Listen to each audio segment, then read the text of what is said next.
तो मूवी की शुरुआत होती है चंद्रपुर नामक गांव से, जो कि वेस्ट बंगाल के अंदर है। हालांकि महाराष्ट्र के अंदर भी चंद्रपुर नाम की जगह है। खैर, यहाँ पर हमें एक बहुत बड़ा मेंशन या फिर राजबाड़ी दिखाई जाती है, जहाँ पर आज माँ काली की एक बहुत ही बड़ी पूजा हो रही थी, जिसको अटेंड करने के लिए गाँव के लगभग सभी लोग आए हुए थे। अब यहाँ इस मेंशन के मालिक को दिखाया जाता है, जिनकी पत्नी आज लेबर में थी, जो कि आज अपने पहले लड़के को जन्म देती है, जिसकी खबर केयर टेकर मालिक को देता है। तो मालिक बहुत ही ज्यादा खुश थे। अब ये जो खबर होती है वो काली माँ की पूजा कर रही एक लड़की के पास भी जाती है और वो खुशी से इसका ऐलान करती है। तभी हम कुछ लड़कों को देखते हैं, जिसके अंदर जॉयदेव नाम का भी एक लड़का था, जो कि उस लड़की के पूजा करने से खुश नहीं है, क्योंकि उसके अनुसार लड़का ही सर्वोपरि होता है और पूजा जैसे रिचुअल्स खाली उनको ही करने चाहिए। लेकिन इस गाँव का नियम है कि जिसको भी माँ काली सपने में दर्शन देती है वही पूजा कर सकता है, मंदिर खोल सकता है। और अभी सपना उस पूजा कर रही लड़की को ही आया था। अब यहाँ पर मालिक की पत्नी ट्विंस को जन्म दे रही होती है, तो दूसरा बच्चा भी जन्म लेता है, जो कि एक लड़की थी। और ये देखकर सुनकर मानो वहाँ पर मातम सा फैल गया था।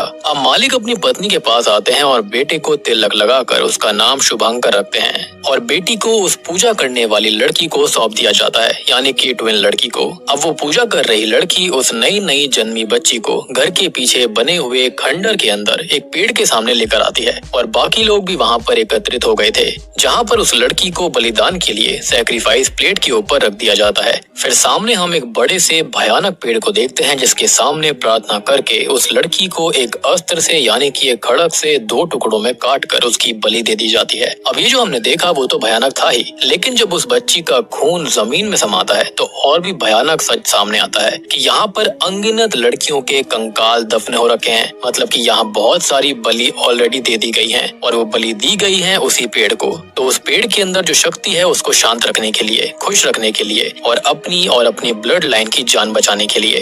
खैर, अब यहाँ से कहानी 40 साल आगे बढ़ती है और हम देखते हैं अंबिका को, जो कि एक टीचर है और बच्चों को माँ काली की वो कहानी सुना रही थी। तो एक समय पर एक दैत्य था जिसका नाम रक्त बीज था, जिसको वरदान मिला कि वो कभी भी खत्म नहीं हो सकता। और ऐसा क्यों? तो उसके रक्त की बूंद जहाँ जहाँ गिरेगी वहाँ पर एक दूसरा रक्त बीज प्रकट हो जाएगा और ऐसे ही उसका खून जितना ज्यादा बहेगा उतने ज्यादा रक्त बीज आते जाएंगे, यानी कि इस दैत्य को, शैतान को खत्म नहीं किया जा सकता।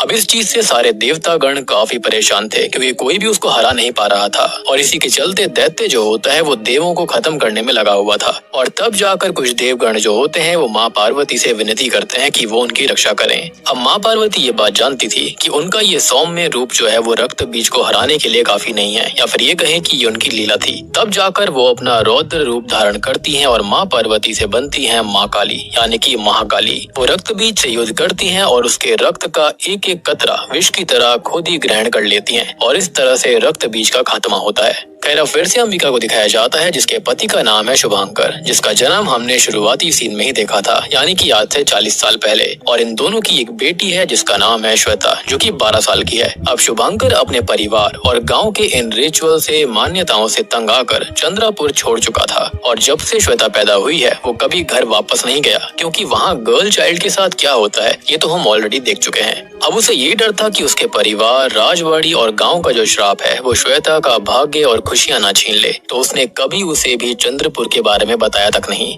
अब अंबिका जो है वो सब जानती है, लेकिन उसने भी अपनी बेटी से सब कुछ छुपाया हुआ था। लेकिन श्वेता के जो सवाल होते हैं ना, वो हमेशा उसके सामने आते रहते थे कि उसका परिवार कहाँ पर है। वो चंद्रपुर के बारे में हमेशा पूछती रहती थी, जिसको वो दोनों जैसे तैसे टालते रहते। अब एक दिन शुभांकर को कॉल आता है कि उसके पिताजी अब गुजर चुके हैं, तो वो वापस अकेले चंद्रपुर जाता है और उनका अंतिम संस्कार करवाता है। सारी विधि कंप्लीट होने के बाद में वो जॉयदेव से बात करता है और कहता है कि उसे अब ये राजबाड़ी बेचनी है, क्योंकि ये वैसे भी श्रापित है, तो यहाँ पर रहने का कोई भी मतलब नहीं बनता। अब जॉयदेव उससे उसके परिवार के बारे में पूछता है, तो वो अपनी बेटी के बारे में नहीं बताता। लेकिन जॉयदेव जो होता है वो सच को भांप चुका था। वो उससे कहता है कि ये श्राप, दैत्य सब पुरानी बातें हो चुकी हैं और अब ऐसा कुछ भी एग्जिस्ट नहीं करता, तो वो यहाँ पर आ सकता है। वो कहता है कि जमाना बदल चुका है, सोच बदल गई है और अब सभी पुरानी चीजों को छोड़कर आगे बढ़ चुके हैं। अब शुभांकर उससे थोड़ी बहुत बात करके रात को वहाँ से निकल जाता है, लेकिन घर के बाहर उसका पैर एक रूट से लग गया था और थोड़ी सी जड़ उसके जूते में चिपक गई थी। अब वो अपनी गाड़ी से अपने घर के लिए रवाना हो रहा था। इसे रास्ते में अंबिका जो होती है वो श्वेता की बनाई हुई एक ड्राइंग भेजती है, जिसको देखकर शुभांकर घबरा गया था, क्योंकि श्वेता ने चंद्रपुर में मौजूद उसी खंडर के अंदर लगे हुए उस पेड़ और उस पेड़ पर बने हुए चेहरे की तस्वीर बनाई थी। अब शुभांकर जैसे ही इस चीज को देखता है वो परेशान होकर अंबिका को कॉल करता है, लेकिन नेटवर्क एरर से दोनों की बात नहीं हो पाती। अब वो कार के अंदर बैठा ही हुआ था कि तभी हम वृक्षासुर को देखते हैं, जो कि कार को अपनी जड़ों से जकड़ लेता है और शुभांकर को जलाकर खत्म कर देता है। जी हाँ, और जब ये खबर अंबिका को मिलती है तो वो इससे बुरी तरह टूट गई थी और ये सब कुछ उसी जड़ की वजह से हुआ था और पुलिस के हिसाब से शुभांकर का एक्सीडेंट हुआ था। अब धीरे धीरे गम में 3 महीने बीत जाते हैं और शुभांकर की मौत के नाइटमेयर्स उसे रोज परेशान कर रहे थे। अब एक दिन जॉयदेव जो होता है वो अंबिका को फोन करके ये कहता है कि शुभांकर ने राजबाड़ी बेचने के लिए बोला था, तो उसे ग्राहक मिल चुका है, तो वो और श्वेता वहाँ पर आ जाएं। लेकिन वो इसके लिए साफ इनकार कर देती है। तो वो उसको समझाता है कि शुभांकर यही चाहता था और उसकी आखिरी ख्वाहिश पूरी होने से उसकी आत्मा को मुक्ति मिल जाएगी। तो वो वहाँ पर जाने के लिए एग्री हो जाती है, जबकि हम जानते हैं कि उसे ऐसा बिल्कुल भी नहीं करना चाहिए था। अब अगले सीन में ये दोनों ही चंद्रपुर पहुंच जाती हैं, जिसकी मुलाकात होती है केयरटेकर विकास और उसकी पत्नी नंदनी और बेटी दीपिका से, जहां पर दीपिका पहले ही दिन श्वेता की अच्छी दोस्त बन जाती है। अब श्वेता दीपिका के साथ वक्त बिता रही थी और अंबिका घर देखती है, जिसे काली मंदिर मिलता है, जिसे सालों से बंद कर दिया गया था, यानी कि आखिरी बार वो 40 साल पहले ही खुला। वो पूछती है तो विकास ये बताता है कि यहाँ का नियम है, जब माँ काली किसी को सपने में दर्शन देती है तब वही व्यक्ति पूजा करता है, नहीं तो मंदिर बंद ही रहता है। और फिलहाल 2 सालों से किसी को भी माँ काली ने अपने दर्शन नहीं दिए। अब इसी बीच अंबिका 50 साल पुराने केयरटेकर और विकास के पिताजी से मिलती है, जिसको हमने मूवी की शुरुआत में देखा भी था, और वो सालों से अपनी सुध बुध खो चुके हैं। लेकिन जैसे ही वो अंबिका और श्वेता की आवाज को सुनते हैं तो वो ये देख सुनकर ये कहते हैं कि सर्वनाश होने वाला है। अब अंबिका इस बात पर इतना ध्यान नहीं देती और रात को सोने चली जाती है। तभी हम श्वेता को देखते हैं जो कि सो रही थी और उसके पास खंडर से बहुत सारी गोस्ट गर्ल्स आती हैं, जो कि उसको निहारने लगती हैं। अब अगले दिन वो दीपिका के साथ थी और अपनी ड्राइंग्स उसको दिखा रही थी, तो उसे वो वृक्ष की ड्राइंग दिखाती है और वो ये कहती है कि उसे याद भी नहीं है कि ये उसने कब बनाया था। दीपिका बताती है कि ये खंडर के अंदर वाला ही पेड़ है और श्वेता वहाँ जाने की जिद करने लगती है। दीपिका उसे काफी मना करती है, ये भी कहती है कि वहाँ पर दैत्य रहता है जो कि उन्हें देख लेगा, लेकिन श्वेता इन बातों को नहीं मानती थी और उसे जबरदस्ती वो वहाँ पर ले जाती है। दीपिका दूर ही रुकती है, लेकिन श्वेता उस खंडर के करीब, उस पेड़ के करीब तक आ गई थी। लेकिन अब तक अंबिका वहाँ पर आकर श्वेता को रोकती है और वो यहाँ पर क्यों आई है ऐसा पूछती है। वहाँ पर नंदनी भी थी, जो कि दीपिका पर बहुत गुस्सा करती है कि उसे यहाँ पर श्वेता को नहीं लाना चाहिए था। अब दीपिका की माँ उसे घर वापस लेकर आती है, जहाँ पर दीपिका का पहला पीरियड आ गया था, जिससे वो और ज्यादा परेशान सी हो जाती है और थोड़ा बहुत पूजा करके उसे कमरे के अंदर कैद कर देती है। खैर अब थोड़ी देर के बाद में हम उसी वृक्ष दैत्य को देखते हैं, जो कि अपनी जड़ों में दीपिका को जकड़कर अपने साथ ले जाता है। अब नंदनी से बहुत ज्यादा परेशान होकर अंबिका के ऊपर गुस्सा करती है कि उसकी वजह से दीपिका वहाँ पर गई थी, क्योंकि श्वेता उसे पेड़ के पास ले गई और वहाँ पर दैत्य ने उसको देख लिया, जिसे अब वो अपने साथ ले गया है। अंबिका कहती है कि ऐसा नहीं हो सकता, तो विकास बोलता है कि ऐसा ही है, दैत्य यहाँ पर सालों से ऐसा करता आ रहा है और वही उसको लेकर गया है। अब इसी बीच अंबिका बाड़ी बेचने के लिए ब्रोकर से मिलती है, जो कि उसको ये कहता है कि ये राजबाड़ी श्रापित है और इसे कोई भी नहीं खरीदेगा। यानी कि यहाँ पर उसे जॉयदेव पर शक हो रहा था कि उसने उससे झूठ क्यों कहा। अब अंबिका दीपिका के जाने से परेशान है और जॉयदेव पुलिस ऑफिसर को बुलाता है, जो कि इन्वेस्टिगेशन शुरू करने लगता है। लेकिन सब यही कहते हैं कि दैत्य ही दीपिका को लेकर गया है, इस पर वो भी यकीन नहीं करता। अब गांव के सभी लोग और जॉयदेव भी यही कहता है कि हाँ ये दैत्य का काम है। साथ ही साथ सभी श्वेता के ऊपर ब्लेम डाल रहे थे, तो अंबिका यहाँ पर ये कहती है कि इसमें श्वेता की गलती नहीं है। और अब अंबिका कहती है कि वो खुद खंडर जाएगी और दीपिका को वापस लेकर आएगी। वो पुलिस ऑफिसर के साथ खंडर में जाती है, जहाँ पर वो शैतानी पेड़ को देखती है, जिसके आसपास ढेर सारे ईविल पेड़ थे, जिनके ऊपर चेहरे तक बने हुए थे। और उन्हें यहाँ पर दीपिका तो नहीं मिलती, लेकिन हम एक बूढ़ी महिला को देखते हैं, जो कि उसके ऊपर ही नजर रख रही थी। अब अंबिका घर वापस आती है, जिससे श्वेता सवाल करती है कि ऐसा क्या सच है जो कि वो आज तक उससे छुपा रही है, और अब जाकर उसे सारी सच्चाई बतानी पड़ती है। तो अंबिका ये बताती है कि जब माँ काली ने रक्त बीज का वध किया था, उसके खून को विष की तरह ग्रहण किया था, तो उसके बाद उसके खून का एक कतरा धरती पर गिर गया था, और जहाँ पर ये खून का कतरा गिरा वही जगह चंद्रपुर है। उस खून के कतरे से एक राक्षस का जन्म हुआ, जिसका नाम है अमशजा। अब यहाँ अमशजा ने आते ही अपना आतंक शुरू कर दिया और उसने छोटी छोटी बच्चियों को उठाकर उन्हें निगल कर अपनी शक्ति बढ़ाने का काम किया। खैर अब अमसजा जैसे ही यहाँ पर आया उसने लोगों के अंदर अपनी दहशत फैलानी शुरू कर दी और तभी एक काली माँ के भक्त ने काली माँ से विनती करी और काली माँ के पूजन के दौरान उनकी मूर्ति से एक खून की बूंद उस भक्त की आंख में चली गई, जिससे कि उसको शक्तियाँ मिली। इनफैक्ट हनुमान मूवी के अंदर भी ऐसा ही हुआ था और अमसजा जो था वो डर के मारे छुपा रहा तब तक जब तक खुद भक्त के घर एक बेटी का जन्म नहीं होता। अब जब वो लड़की 12 साल की हुई तो अमसजा ने उसे अपने वश में लेकर प्रेग्नेंट कर दिया, अपना बीज उसके अंदर डाल दिया और यहाँ पर भक्त की सारी शक्तियाँ उसकी बेटी में ही आ चुकी थी। तो अब अगर बेटी जिंदा रही तो उससे अमसजा को मारा जा सकता है। अब जब ये लड़की 12 साल की हुई तो अमसजा ने उसे अपने वश में लेकर प्रेग्नेंट कर दिया, अपना बीज उसके अंदर डाल दिया और यहाँ पर जो भक्त के अंदर काली माता की शक्तियाँ थी वो भी उसकी बेटी के अंदर आ चुकी थी। तो अब अगर वो बेटी जिंदा रहती तो उससे अमसजा को मारा जा सकता था, लेकिन वो उसके ही और शक्तिशाली रूप को जन्म दे देती। तो भक्त ने एक कड़ा कदम उठाया और अपनी ही बेटी को अपने ही हाथों से बलि देकर अमसजा के मंसूबे को रोक दिया, यानी कि उसके बीज को रोक दिया। और उस भक्त की ब्लड लाइन है शुभांकर का परिवार। जी हाँ, और इसलिए ही इनके खानदान के अंदर जब भी बेटियों का जन्म होता है तो उनको खत्म कर दिया जाता है, ताकि अमसजा उनके वंश की बेटी से पैदा न हो जाए और भी ज्यादा शक्तिशाली न हो जाए। और अब आपको समझ में आया होगा कि ये बाड़ी जो है, ये जो राजघराना है, वो इतना ज्यादा शापित क्यों था। अब शुभांकर ये जानता था कि उसके पिताजी उसकी बेटी को खत्म कर देंगे, तो उसने पहले तो घर छोड़ा और फिर झूठ बोला कि उसे बेटा पैदा हुआ है। श्वेता बहुत डर जाती है कि उसका फेट अब क्या होगा, लेकिन अंबिका वादा करती है कि वो उसे कैसे भी बचा लेगी। अब इसी बीच हम अमसजा को देखते हैं जो कि दीपिका को अपने वश में लेकर ईविल बना लेता है। अब एक रात अंबिका को काली माँ अपने सपने में दर्शन देती है और अगले दिन वो मंदिर खोलकर पूजा शुरू कर देती है। अब दूसरी ओर पुलिस ऑफिसर जॉयदेव के साथ उन बच्चियों के घर जाकर पूछताछ करता है जो कि कभी गायब हुई थी और यहाँ पर वो कुछ अनयूजुअल नोटिस करता है। अब हम श्वेता को देखते हैं जिसको पहली बार पीरियड आए थे और अब तक दीपिका भी लौटकर वापस आ गई थी। डॉक्टर्स दीपिका को चेक करते हैं और ये बताते हैं कि बाकी लड़कियों और दीपिका के पीरियड्स रुक गए हैं, जो कि होना नेक्स्ट टू इम्पॉसिबल है। अब इसी बीच श्वेता को उसका फर्स्ट पीरियड आता है और मौका पाकर सभी इविल गर्ल्स उसे उठाकर ले जाती हैं और उसे बचाने में ओल्ड केयर टेकर की जान भी चली जाती है। अब अंबिका उसे जैसे तैसे वापस ले आती है और जॉयदेव से ये कहती है कि इस गांव के लोग सब के सब इविल के साथ हैं और उसकी बेटी को मारना चाहते हैं, तो अब वो यहाँ पर और नहीं रुकेगी।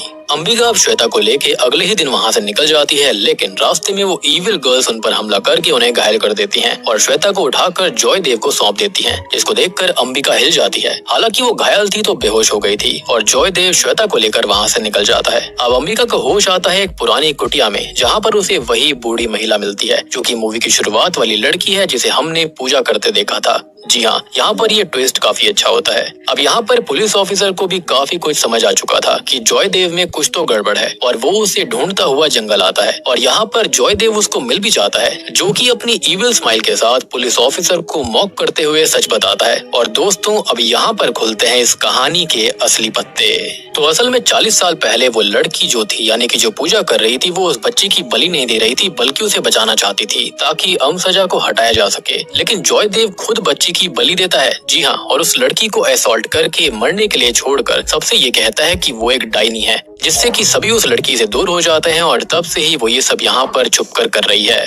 और आपको याद होगा कि शुरुआत से ही जॉयदेव उस लड़की से कितना चिढ़ रहा था जो कि पूजा कर रही थी। उसका ये मानना था कि ये सब काम मर्द लोगों का है, ना कि औरतों का। और उसके बाद उसकी सोच और भी ज्यादा गंदी होती चली गई, जिसके चलते ही वो ये सब कुछ करता आ रहा था, बलिदान देता आ रहा था। और वो लड़की जो कि पूजा कर रही थी, उसको असॉल्ट करने के बाद उसने उसे वहीं पर छोड़ दिया। वो सबसे कहने लगा कि वो एक डायनी है, जिससे कि सभी उस लड़की से दूर हो गए और तब से ही वो लड़की यहाँ पर छुप कर रह रही होती है। अब आगे एक दिन हुआ ये कि जॉयदेव को अमसजा दैत्य मारने आता है, क्योंकि उसने बच्ची को खत्म कर दिया था, जिसके चलते ये दैत्य जो होता है वो जॉयदेव से ये कहता है कि वो अपने रूप को इस बच्ची के जरिए जन्म दिलवाता, जिस पर वो माफी मांगकर ये कहता है कि जॉयदेव उसके लिए इसी वंश की बेटी लेकर आएगा और तब से वो उसकी सेवा कर रहा है। और यही रीजन था कि उसने श्वेता को यहाँ पर लालच देकर बुलाया था, यानी कि उसकी माँ अंबिका को। अब जॉयदेव 40 साल तक शुभांकर के परिवार के ऊपर नजर रखता आ रहा था और जब शुभांकर यहाँ पर आया था तो ये सारा करा धरा किसी और का नहीं बल्कि जॉयदेव और इसी दैत्य का था।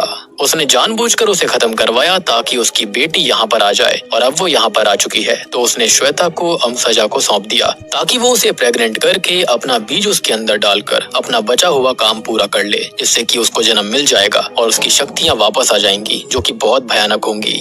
बेसिकली उसको एक बॉडी चाहिए थी। खैर अब यहाँ पर वो पुलिस वाले के ऊपर हमला कर देता है और अभी जो अमसजा दैत्य होता है वो जॉयदेव को पूरी तरह से पोजेशन में लेकर उसे अपना होस्ट बना चुका था। Now coming back to the story, अपनी बेटी को बचाने के लिए अंबिका माँ काली की पूजा करके उनसे शक्ति लेती है और माँ काली उसको आशीर्वाद भी देती है। खैर अब वो उसी पेड़ के पास जाती है जहाँ पर जॉयदेव उसको मिलता है जिसकी इविल गर्ल्स उस पर हमला कर रही थी, बेसिकली अमसजा की। लेकिन वो उन सब से बचकर जॉयदेव को मारने आगे बढ़ती है।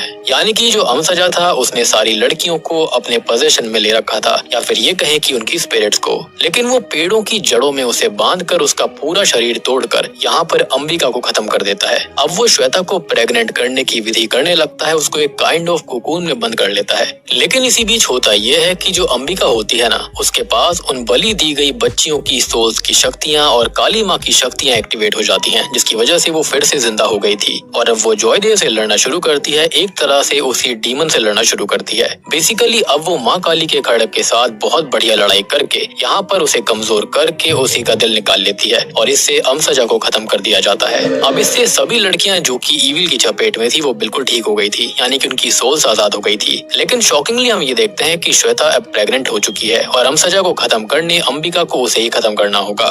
अब वो भारी दिल से ऐसा करने ही वाली थी, लेकिन तब तक सभी बच्चियों की स्पिरिट को मुक्ति मिल जाती है। वो सभी उसको रोकती है, साथ ही साथ वो ओल्ड लेडी भी उसको रोकती है। वो समझाती है कि अब ये कर्ज खत्म हो चुका है तो अमसजा अब वापस नहीं आएगा, यानी कि अब श्वेता को खत्म करने की जरूरत नहीं है, उसकी बलि देने की कोई भी जरूरत नहीं है। और अब अंबिका और श्वेता जो होते हैं वो इस गांव से फाइनली चली जाती हैं। लेकिन अब यहाँ पर आता है इस मूवी का सबसे भयानक ट्विस्ट। आपको शैतान मूवी याद होगी, तो शैतान मूवी के अंदर जो वनराज होता है वो यहाँ पर आता है, जो कि असल में अमसजा का एसेंस ही लेने आया था। आपको याद होगा कि वो कितना भयानक था। और हम जानते हैं कि रक्त बीज जो था वो यहाँ पर कभी खत्म नहीं होता, 1 से 2, 2 से 4 या फिर वो अपना रूप बदलता रहता है। इसके बाद में अब होता यह है कि जो वनराज होता है वो वहाँ पर उन अस्थियों को उठाता है, यानी कि अमसजा की, जिसके बाद में उसके अंदर उसकी शक्तियाँ आ जाती हैं। और वो ये भी कहता है कि शैतान कभी खत्म नहीं होते, जो कि बिल्कुल सही बात है। इट्स लाइक एनर्जी, जो एनर्जी होती है वो खत्म नहीं होती, खाली एक रूप से दूसरे रूप में ट्रांसफॉर्म होती रहती है। और अब वो आगे काफी ज्यादा तबाही मचाने वाला है,